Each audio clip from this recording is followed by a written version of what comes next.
اے ایمان والو، نہ تو اللہ اور رسول سے خیانت کرو اور نہ اپنی امانتوں میں خیانت کرو، اور تم ان باتوں کو جانتے ہو، اور جان رکھو کہ تمہارا مال اور اولاد بڑی آزمائش ہے، اور یہ کہ اللہ کے پاس نیکیوں کا بڑا ثواب ہے۔ مومنو،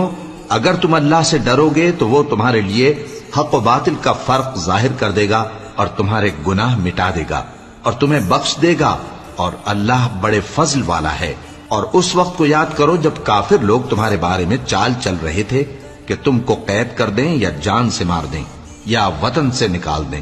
تو ادھر تو وہ چال چل رہے تھے اور ادھر اللہ تدبیر کر رہا تھا، اور اللہ بہترین تدبیر کرنے والا ہے۔ اور جب ان کو ہماری آیتیں پڑھ کر سنائی جاتی ہیں تو کہتے ہیں یہ کلام ہم نے سن لیا ہے، اگر ہم چاہیں تو اسی طرح کا کلام ہم بھی کہہ دیں، اور یہ ہے ہی کیا، صرف اگلے لوگوں کی حکایتیں ہیں۔ اور جب انہوں نے کہا کہ اے اللہ، اگر یہ قرآن تیری طرف سے برحق ہے تو ہم پر آسمان سے پتھر برسا یا کوئی اور تکلیف دینے والا عذاب بھیج دے،